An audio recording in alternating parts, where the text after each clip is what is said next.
ഇന്നൊരു പുതിയ വിഷയമായിട്ടാണ് വന്നിരിക്കുന്നത്. നമ്മൾ പലപ്പോഴും പറഞ്ഞു കേട്ടിട്ടുള്ളൊരു കാര്യമാണ്, എനിക്കൊട്ടും സമയമില്ല. അത് പലരും പറയുന്നൊരു കാര്യമാണ്. അപ്പോൾ ശരിക്കും ആലോചിച്ച് കഴിഞ്ഞാൽ, ശരിക്കും ഒന്ന് അസസ് ചെയ്ത് കഴിഞ്ഞാൽ സമയം കൂടുതലാണുള്ളത്. പക്ഷേ നമ്മൾ സമയത്ത് വേണ്ട രീതിയിൽ മാനേജ് ചെയ്യുന്നില്ല. അതാണ് പ്രശ്നം. ഇപ്പോൾ പലപ്പോഴും പലയിടത്തും കേൾക്കുന്ന ഒരു കാര്യമാണ്. ഇപ്പോൾ പലരും പറയും, എന്ത് പറ്റി അന്ന് വരാൻ കണ്ടില്ലല്ലോ, ആളെ കാണാൻ, അയ്യോ ഒട്ടും സമയം കിട്ടിയില്ല. പക്ഷേ ഈ സമയത്തെ കറക്റ്റായിട്ട് മാനേജ് ചെയ്യുന്നവരാണ് ലൈഫിൽ വിജയിക്കുന്നവർ. അപ്പോൾ നമുക്ക് എങ്ങനെ ഒരു സമയം നമ്മൾ വേണ്ട രീതിയിൽ എങ്ങനെ നമുക്ക് മാനേജ് ചെയ്യാം എന്നുള്ളതിനെ പറ്റിയിട്ടാണ് നമ്മൾ ഇന്ന് ഡിസ്കസ് ചെയ്യാൻ പോകുന്നത്. നമുക്ക് എങ്ങനെ സമയം വേണ്ട രീതിയിൽ മാനേജ് ചെയ്യാം. ഒരുപാട് കാര്യങ്ങളുണ്ട്. ഇപ്പോൾ ലൈഫിൽ പലപ്പോഴും ഈ സമയം വേണ്ട രീതിയിൽ മാനേജ് ചെയ്യുന്നവരാണ് പലപ്പോഴും വിജയിച്ചിരിക്കുന്നവർ. അപ്പോൾ നമുക്ക് നോക്കാം എന്തൊക്കെയാണ് ഒരു ടൈം മാനേജ്മെൻറ്റിന് വേണ്ട കാര്യങ്ങൾ എന്തൊക്കെയാണെന്ന് നോക്കാം. അത് എല്ലാ കാര്യങ്ങളിലും നമ്മൾ ഇതുമായിട്ട് കണക്ട് ചെയ്യാവുന്നതാണ്. ഈവൻ ഒരു ഹൗസ് വൈഫിന് പോലും, ഒരു വീട്ടു കാര്യങ്ങൾ മാത്രം നോക്കി നടക്കുന്ന ഹൗസ് വൈഫിന് പോലും അവരുടെ ടൈം വേണ്ട രീതിയിൽ മാനേജ് ചെയ്ത് കഴിഞ്ഞാൽ അവരുടെ ലൈഫ് ഭയങ്കരമായിട്ട് സക്സസ്ഫുള്ളാക്കി മാറ്റാനായിട്ട് സാധിക്കും. ഈവൻ സ്റ്റുഡൻസിന്, പ്രൊഫഷണൽസിന്, അല്ലെങ്കിൽ മറ്റേതെങ്കിലും എൻ്റർപ്രനേഴ്സിന്, അല്ലെങ്കിൽ എല്ലാ രീതിയിൽപ്പെട്ടവർക്കും ഈ ടൈം മാനേജ്മെൻറ്റ് വളരെ അത്യാവശ്യമാണ്. ഈ ടൈം മാനേജ് ചെയ്ത് കഴിഞ്ഞാൽ അവരുടെ ലൈഫ് മാക്സിമം അവർക്ക് എൻജോയ് ചെയ്യാനായിട്ട് അവർക്ക് സാധിക്കും. നമുക്ക് എന്തൊക്കെ പോയിൻറ്റ്സ് ആണെന്ന് നമുക്ക് നോക്കാം. ആദ്യത്തെ പോയിൻ്റ് എന്ന് പറഞ്ഞാൽ സെറ്റ് ക്ലിയർ ഗോൾസ്. ഇപ്പോൾ നമ്മൾ ഒരു ഗോൾ സെറ്റ് ചെയ്യാനായിട്ട് നമ്മൾ പഠിക്കുക. ഒരു സ്പെസിഫിക് ഗോൾ എന്ന് പറഞ്ഞാൽ ഗോൾ എപ്പോഴും സ്പെസിഫിക് ആയിരിക്കണം. അല്ലാതെ നമ്മൾ ഇപ്പോൾ ഒരു എക്സാമ്പിൾ പറയുകയാണെങ്കിൽ ആ സ്പെസിഫിക് ഗോളിന് ഒരു എക്സാമ്പിൾ പറയാം. ഇപ്പോൾ നമ്മളുടെ തടി കുറയ്ക്കണം, 40 ദിവസം കൊണ്ട് തടി അല്ലെങ്കിൽ 30 ദിവസം കൊണ്ട് എനിക്ക് 10 കിലോ തടി കുറയ്ക്കണം. ഇവിടെ ഒരു സ്പെസിഫൈങ് ആയിട്ടൊരു കാര്യം ഞാൻ പറഞ്ഞു. തടി കുറയ്ക്കണം എന്ന് പറഞ്ഞാൽ അത് സ്പെസിഫൈഡ് അല്ല. അത് എത്ര ദിവസം കൊണ്ട് കുറയ്ക്കണമെന്നും പറഞ്ഞിട്ടില്ല, എത്ര കിലോ കുറയ്ക്കണമെന്നും പറഞ്ഞിട്ടില്ല. അപ്പോൾ നമ്മളുടെ ഗോൾ എപ്പോഴും സ്പെസിഫൈഡ് ആയിരിക്കണം. ഇപ്പോൾ എൻ്റെ തടി ഞാൻ 30 ദിവസം കൊണ്ട് 10 കിലോ കുറയ്ക്കും. അപ്പോൾ ഒരു സ്പെസിഫിക്കേഷൻ അവിടെ വന്നു. അപ്പോൾ അതെപ്പോഴും നമ്മുടെ ഗോളിൽ ശ്രദ്ധിക്കേണ്ടതായിട്ടുള്ള കാര്യം, ഗോൾ മസ്റ്റ് ബി സ്പെസിഫിക്. പിന്നെ രണ്ടാമത്, നമ്മളുടെ ഗോള് പലപ്പോഴും ഈ സമയം കിട്ടാത്തതിൻ്റെ പ്രശ്നം ഗോളുമായിട്ട് ബന്ധപ്പെട്ടിരിക്കുന്നത്. കാരണം നമ്മൾ പല ടാസ്കുകളിലാണ് നമുക്ക് സമയം കിട്ടാതെ വരുന്നത്. അപ്പോൾ നമുക്ക് അച്ചീവബിളായിട്ടുള്ള ഗോളായിരിക്കണം. നമ്മൾക്ക് എപ്പോഴും അച്ചീവബിളായിട്ടുള്ള ഗോളായിരിക്കണം. നമ്മുടെ എബിലിറ്റീസ്, നമ്മുടെ മൈൻഡ് സെറ്റ്, നമ്മുടെ ബിലീഫ് സിസ്റ്റം, ഇതൊക്കെ നമ്മൾ ഒന്ന് അസസ് ചെയ്തിട്ടായിരിക്കണം നമ്മുടെ ഗോൾ എപ്പോഴും സെറ്റ് ചെയ്യേണ്ടത്. ഇനിയിപ്പോൾ നമുക്ക് നമ്മുടെ സ്കിൽസ് ഓൾസോ. അപ്പോൾ നമ്മുടെ സ്കിൽസ് കുറവാണെങ്കിൽ നമ്മൾ സ്കില്ല് കൂട്ടാനുള്ള കാര്യങ്ങൾ നോക്കണം. നമ്മുടെ മൈൻഡ് സെറ്റ് അല്ലെങ്കിൽ നമ്മൾ മൈൻഡ് സെറ്റ് ആ രീതിയിലേക്ക് നമ്മുടെ മൈൻഡ് സെറ്റ് മാറ്റാനായിട്ടുള്ള കാര്യങ്ങൾ നമ്മൾ നോക്കണം. നമ്മൾ കൂടുതൽ മോട്ടിവേറ്റഡ് ആകാനായിട്ട് നമ്മൾ ശ്രമിക്കണം നമ്മളുടെ ഗോളിലേക്ക് എത്താനായിട്ട്. അപ്പോൾ ഇതൊക്കെ ടൈം മാനേജ്മെൻറ്റിനെ ബാധിക്കുന്ന പ്രശ്നങ്ങളാണ്. നമ്മുടെ ഗോൾ എപ്പോഴും സ്പെസിഫൈഡ് ആവുകയാണെങ്കിൽ തന്നെ നമ്മൾക്ക് പതി പ്രശ്നങ്ങളോടെ തീരുന്നതാണ്. രണ്ടാമത്, പ്രിയോറിറ്റൈസ് ടാസ്ക്. നമുക്ക് പലപ്പോഴും നമ്മളുടെ എന്തിനാണ് പ്രിയോറിറ്റി എന്ന് പലപ്പോഴും നമ്മൾ അസസ് ചെയ്യാറില്ല. അപ്പോൾ നമ്മുടെ ടാസ്കിന് ആദ്യം ചെയ്യേണ്ട കാര്യങ്ങൾ എന്താണ്, ഇമ്മീഡിയറ്റ് ആയിട്ട് ചെയ്യേണ്ടത്. അപ്പം ഒരു ലിസ്റ്റ് ഉണ്ടാക്കുക. അപ്പോൾ നമ്മളുടെ വീട്ടിലാണെങ്കിൽ ഇപ്പോൾ നമ്മളൊരു ഡേ തുടങ്ങുകയാണെങ്കിൽ കൂടി ഒരു ലിസ്റ്റിൽ മോസ്റ്റ് പ്രിയോറിറ്റി കൊടുക്കേണ്ട കാര്യങ്ങൾ, ലീസ്റ്റ് പ്രിയോറിറ്റി കൊടുക്കേണ്ട കാര്യങ്ങൾ. അപ്പോൾ 3 കാര്യങ്ങൾ നമ്മൾ ഉണ്ടാക്കിയിരിക്കുന്നത്: മോസ്റ്റ് പ്രിയോറിറ്റി കൊടുക്കേണ്ടത്, ലീസ്റ്റ് പ്രിയോറിറ്റി. അപ്പോൾ ഈ 3 കാര്യങ്ങളിൽ മോസ്റ്റ് പ്രിയോറിറ്റിക്കുള്ള കാര്യങ്ങൾ നമ്മൾ ആദ്യം ഇമ്പോർട്ടൻസ് കൊടുക്കുക. അത് കഴിഞ്ഞിട്ടുള്ള കാര്യങ്ങൾ. ഇത് പലപ്പോഴും നമ്മളൊരു ലിസ്റ്റ് ഉണ്ടാക്കാതെ അല്ലെങ്കിൽ നമ്മുടെ മനസ്സിലൊന്ന് പ്ലാൻ ചെയ്യാതെ ചെയ്തു കഴിഞ്ഞാൽ ഇത് മിക്സായി പോകും. അവസാനം ചെയ്യേണ്ട കാര്യങ്ങൾ നമ്മൾ ആദ്യം ചെയ്യേണ്ട കാര്യങ്ങൾ അവസാനം ചെയ്യും. അപ്പോൾ നമ്മുടെ ടൈം മാനേജ്മെൻറ്റ് അവിടെ കുളമാകും. ഇത് മിക്കവാറും സംഭവിക്കുന്ന ഒരു കാര്യമാണ്. അപ്പോൾ നമ്മൾ പ്രിയോറിറ്റൈസ് ദ ടാസ്ക്, അത് വളരെ ഇമ്പോർട്ടൻ്റ് ആയിട്ടുള്ള ഒരു കാര്യമാണ്. നമ്മൾ ടാസ്ക് പ്രിയോറിറ്റൈസ് ചെയ്യുക എന്ന് പറഞ്ഞാൽ അത് വളരെ ഇമ്പോർട്ടൻ്റ് ആയിട്ടുള്ള ഒരു കാര്യമാണ്. പിന്നെ അത് കാറ്റഗറൈസ് ചെയ്യുക. ഇപ്പോൾ ഒരേ കാറ്റഗറിയിലുള്ള, ഇപ്പോൾ നമ്മൾ നേരത്തെ പ്രിയോറിറ്റി ബേസ് നമ്മൾ ചെയ്യുന്ന പറഞ്ഞാൽ ഓരോ കാറ്റഗറി ആയിട്ടുള്ള കാര്യങ്ങൾ ഒരുമിച്ച് ചെയ്ത് കഴിഞ്ഞാൽ ആ സമയം നമുക്ക് ലാഭിക്കാനായിട്ട് സാധിക്കുന്നതാണ്. ഇപ്പോൾ ഉദാഹരണത്തിന് പറഞ്ഞു കഴിഞ്ഞാൽ നമ്മൾക്ക് ഒരു കാര്യവുമായിട്ട് ബന്ധപ്പെട്ട് ഒരു ലെറ്റർ ടൈപ്പ് ചെയ്യുന്ന കാര്യം നമ്മൾ ചെയ്തുകൊണ്ടിരിക്കുകയാണെങ്കിൽ ആ ലെറ്ററിൻ്റെ കാര്യങ്ങൾ ആദ്യം തന്നെ തീർക്കുക. അതുമായിട്ട് റിലേറ്റ് ചെയ്തിട്ടുള്ള കാര്യങ്ങൾ തീർക്കുക. അപ്പോൾ ഒരു ലെറ്റർ ടൈപ്പ് ചെയ്ത് അതിൻ്റെ ഒരു ഫോട്ടോ കോപ്പി എടുക്കണം, അല്ലെങ്കിൽ അതിൻ്റെ ഒരു കോപ്പി എടുത്തിട്ട് ബൈ പോസ്റ്റ് അയക്കാനുണ്ട്, ബൈ മെയിലും അയക്കാനുണ്ട്. അപ്പോൾ നമ്മൾ ആദ്യം മെയിൽ അയക്കുന്നു, അല്ലെങ്കിൽ ആദ്യം അതിൻ്റെ പ്രിൻ്റ് എടുക്കുന്നു, എന്നിട്ട് അതുമായിട്ട് അനുബന്ധപ്പെട്ട കാര്യങ്ങൾ ഒരുമിച്ച് ചെയ്യാനായിട്ട് നമ്മൾ ശ്രമിക്കുക. അപ്പോൾ അത് എക്സാമ്പിൾ പറഞ്ഞാണ്. അതുപോലെ ഇതുമായിട്ട് ചേർന്ന കാര്യങ്ങൾ നമ്മൾ ഒരുമിച്ച് ചെയ്യാനായിട്ട് നമ്മൾ ശ്രമിച്ചു കഴിഞ്ഞാൽ വളരെ ഈസി ആയിട്ട് ചെയ്യാൻ പറ്റും എന്നാണ് എനിക്ക് തോന്നുന്നത്.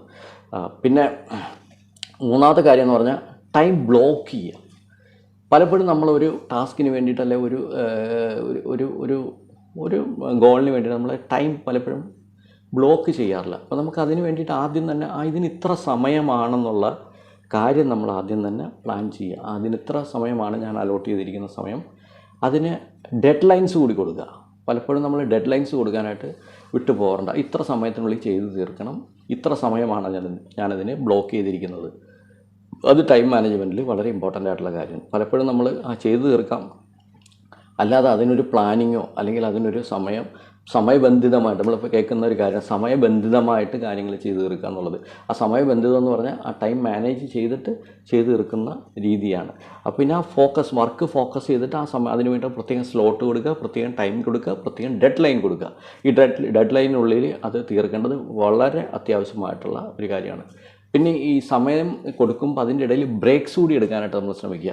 ഇപ്പോൾ കണ്ടിന്യൂസ് ആയിട്ടൊരു കാര്യം നമ്മൾ ചെയ്തു കഴിഞ്ഞാൽ ആ കാര്യം ചിലപ്പോൾ അതിൻ്റെ പൂർണ്ണമായിട്ടുള്ള ഔട്ട്പുട്ട് അതിൽ നിന്ന് കിട്ടിയെന്ന് വരില്ല. ഇടയ്ക്കൊരു ബ്രേക്ക് നമ്മൾ എടുത്തില്ലെങ്കിൽ. കാരണം നമ്മൾ കുറേ ചെയ്ത് കഴിയുമ്പോൾ തുടക്കത്തിൽ ചെയ്യുന്ന ഒരു ഇൻപുട്ട് നമുക്ക് അവസാനം വരെ കൊടുക്കാനായിട്ട് പറ്റിയെന്ന് വരില്ല. അപ്പോൾ ഇടയ്ക്കൊരു ബ്രേക്ക് കൊടുത്തിട്ട് നമ്മളൊന്നുകൂടി നമ്മൾക്ക് ഇത്തിരി കൂടി എനർജൈസ് ആയിട്ട് വന്ന് ചെയ്തു കഴിഞ്ഞാൽ അത് ഈസി ആയിട്ട് നമുക്ക് ചെയ്യാനായിട്ട് സാധിക്കും. അപ്പോൾ അത് വളരെ ഇമ്പോർട്ടൻ്റ് ആയിട്ടുള്ള കാര്യമാണ്. നമുക്ക് ഇടയ്ക്ക് ഒരു ബ്രേക്ക് കൊടുക്കുക എന്നുള്ളത്.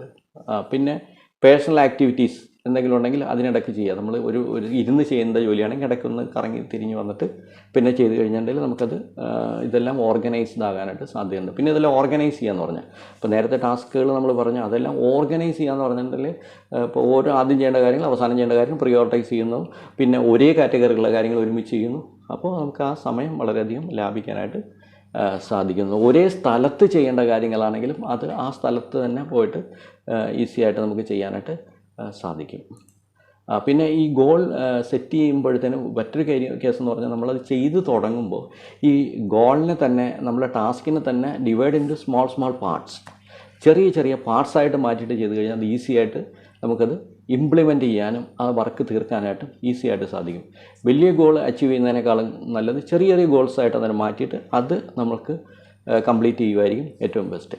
പിന്നെ നേരത്തെ പറഞ്ഞു നമ്മൾ ഡെഡ് ലൈൻസ് വെക്കുക. നാലാമത്തെ പോയിന്റ് ആണ് ഡെഡ് ലൈൻസ് വെക്കുക. നമുക്കൊരു ഇത് തീർക്കേണ്ട ഒരു ഡെഡ് ലൈൻ നമ്മൾ വളരെ ഇമ്പോർട്ടൻ്റ് ആയിട്ടുള്ള കാര്യമാണ്. നമ്മളത് ചെയ്തേ പറ്റൂ, അല്ലെങ്കിൽ അത് ഒരിക്കലും തീരില്ല. ഇന്ന് ചെയ്യേണ്ട കാര്യം നാളത്തേക്ക് മാറിപ്പോകും. ഈ പ്രോക്രാസ്റ്റിനേഷൻ സംഭവിക്കുന്നത്, മടി എന്ന് പറഞ്ഞ സാധനം സംഭവിക്കുന്നത് നമുക്ക് ഡെഡ് ലൈൻസ് ഇല്ലാത്തതുകൊണ്ടാണ്. അപ്പോൾ ഡെഡ് ലൈൻസ് വളരെ നമ്മുടെ മൈൻഡ് സെറ്റോട് കൂടി, നമ്മുടെ പോസിറ്റീവ് മൈൻഡ് സെറ്റോട് കൂടി നമ്മുടെ ഡെഡ് ലൈൻസ് അത് സെറ്റ് ചെയ്യേണ്ടതാണ്.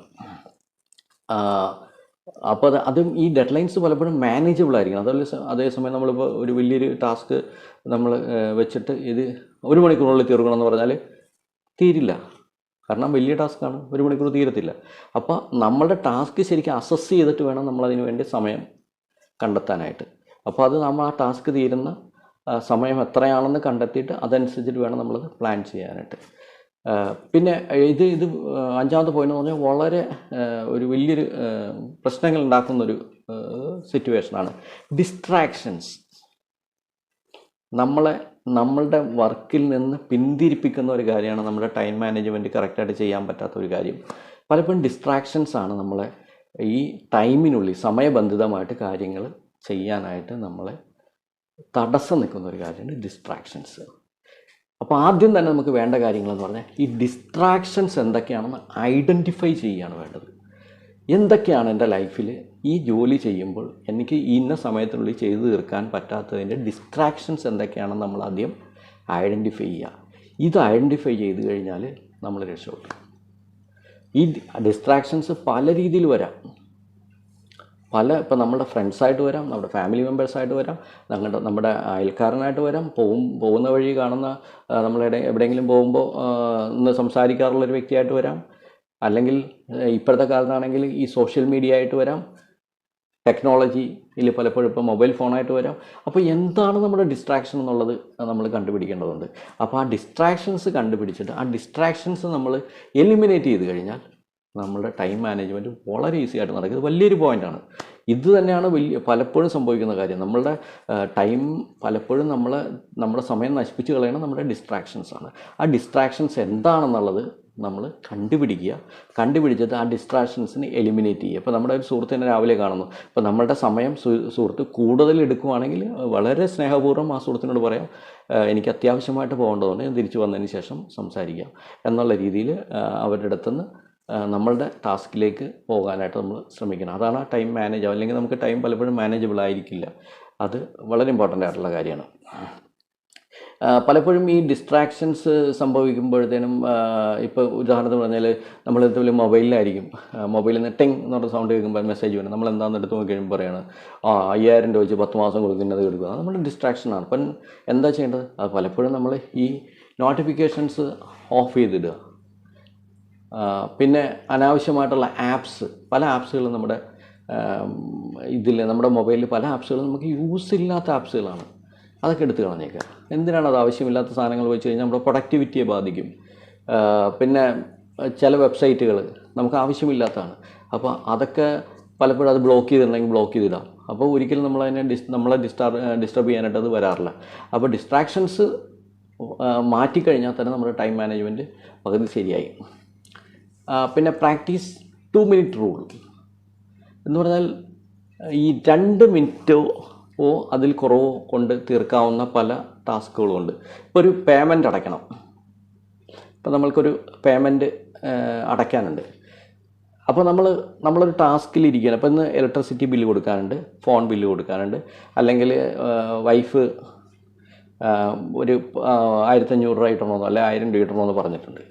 അപ്പോൾ നമ്മൾ രാവിലെ നമ്മുടെ ടാസ്കുകളിൽ ഇന്ന് ചെയ്യേണ്ട ടാസ്കുകളിൽ പെട്ട കാര്യങ്ങളാണ് ഇതൊക്കെ. അപ്പോൾ നമ്മുടെ വർക്കിൽ വലിയ നീളമുള്ളൊരു വർക്കിൽ ഇരിക്കുന്ന സമയത്താണ് വൈഫ് വിളിച്ച് പറയണത് 1500 രൂപ എന്ന് പറഞ്ഞിട്ടില്ല. നമ്മളുടെ എത്ര സമയം പോയി? ഒരു കോൾ വന്നു, കോൾ അറ്റൻഡ് ചെയ്തു, എത്ര സമയം പോയി. അപ്പോൾ രണ്ടാമത് ടെലിഫോൺ ബിൽ അടയ്ക്കേണ്ട സമയമാണ്, അത്ര സമയം പോയി. ഇലക്ട്രിസിറ്റി ബില്ല് കൊടുത്തില്ലെങ്കിൽ കട്ട് ചെയ്യും. അപ്പോൾ ഇതെല്ലാം 2 മിനിറ്റിൽ താഴെ എടുക്കുന്ന ഒരുപാട് കാര്യങ്ങളുണ്ട്. ഈ കാര്യങ്ങളെല്ലാം നമ്മൾ പെട്ടെന്ന് ഈ 2 മിനിറ്റ്സ് റൂൾ ചെയ്താൽ തന്നെ മറ്റ് കാര്യങ്ങളിലേക്ക് അത് വഴിതെളിക്കും. എന്ന് പറഞ്ഞാൽ നമ്മളത് സമയത്ത് ചെയ്യുന്നില്ല. നമ്മളുടെ ഒരു ഫിംഗർ ടിപ്പ് കൊണ്ട് ചെയ്യുന്ന കാര്യങ്ങളാണ്. അത് നമ്മുടെ നല്ലൊരു സമയം അവിടെ വേസ്റ്റായി പോകുന്നുണ്ട്. അപ്പോൾ ഈ 2 മിനിറ്റ്സ് റൂൾ എപ്പോഴും ശ്രദ്ധിക്കേണ്ട കാര്യമാണ്. ഇത് ചെറിയ ടാസ്കുകൾ, വലിയ ടാസ്കുകൾ ഡിസ്റ്റർബ്ഡ് ആകാത്ത രീതിയിൽ ചെയ്തു തീർക്കുക. പിന്നെ മറ്റ് ഇപ്പം ഡിസ്റ്റർബ് ആയാലും ആയില്ലെങ്കിലും മറ്റ് ചില ടാസ്കുകളുണ്ട്. അത് ചെയ്താൽ തന്നെ നമുക്ക് കോൺഫിഡൻസ് കൂടുകയാണ് ചെയ്യുന്നത്. നമ്മളൊരു 10 ടാസ്ക് ഉണ്ടെങ്കിൽ അപ്പോൾ നമ്മൾ എണ്ണി നോക്കി കഴിയുമ്പോഴത്തേനും 7 ടാസ്ക് ചെയ്ത് 7 ടാസ്കും 2 മിനിറ്റിൽ താഴെ സമയമെടുത്ത് ചെയ്യേണ്ട ടാസ്കുകളാണെങ്കിൽ അത് ആദ്യം തന്നെ തീർക്കുക. എന്ന് പറഞ്ഞാൽ ആദ്യം ചെയ്ത് തീർക്കാവുന്ന കാര്യങ്ങൾ, പെട്ടെന്ന് തീർക്കാവുന്ന കാര്യങ്ങൾ പെട്ടെന്ന് തീർക്കുക. അപ്പോൾ പിന്നെ ബാക്കി കാര്യങ്ങളിലേക്ക് നമുക്ക് ഈസിയായിട്ട് കോൺസെൻട്രേറ്റ് ചെയ്യാനായിട്ട് സാധിക്കും. പിന്നെ മാനേജ്മെൻറ്റ് ടൂൾസ് പല രീതിയിലുമുണ്ട്. ഇപ്പോഴത്തെ കാലത്താണെങ്കിൽ നമ്മുടെ ടെക്നോളജി ശരിക്കും യൂസ് ചെയ്തിട്ട് നമുക്ക് പല ടൂൾസുകൾ ഉപയോഗിക്കാവുന്നതാണ്. കാലണ്ടേഴ്സ്, പ്ലാനേഴ്സ്, ടാസ്ക് ലിസ്റ്റ്, ഇതൊക്കെ നമ്മളുടെ മൊബൈൽസിലൊക്കെ നമുക്ക് യൂസ് ചെയ്യാവുന്നതാണ്. പ്രൊഡക്ടിവിറ്റി ആപ്സുകളുണ്ട്, പിന്നെ ഓർഗനൈസേഴ്സ് ഉണ്ട്. പലപ്പോഴും നമ്മളിങ്ങനെ സ്കെഡ്യൂൾസ് ചെയ്യാനുള്ള കാര്യങ്ങളുണ്ട്. അങ്ങനെ ഒരുപാട്, പിന്നെ ട്രാക്ക് ചെയ്യാനുള്ള കാര്യങ്ങളുണ്ട്. ഇപ്പോൾ നമ്മളുടെ ടാസ്കുകൾ ട്രാക്ക് ചെയ്യാനുള്ള കാര്യങ്ങളുണ്ട്. ഇതൊക്കെ യൂസ് ചെയ്യുന്ന പ്രോഗ്രസ് അറിയാനുള്ള കാര്യങ്ങൾ, അങ്ങനെ ഒരുപാട് കാര്യങ്ങളുണ്ട്. അപ്പോൾ ഈ ടൂൾസൊക്കെ നമ്മൾ എക്സ്പെരിമെൻറ്റ് ചെയ്ത് കഴിഞ്ഞിട്ടുണ്ടെങ്കിൽ നമുക്ക് പലപ്പോഴും ഹെൽപ്ഫുള്ളായിരിക്കും. ഇപ്പോൾ നമ്മളൊരു ടാസ്കിൻ്റെ ഇടയിൽ എക്സ്പെരിമെൻറ്റ് ചെയ്യാൻ പോയി കഴിഞ്ഞാൽ നടന്നില്ലെന്നിരിക്കും.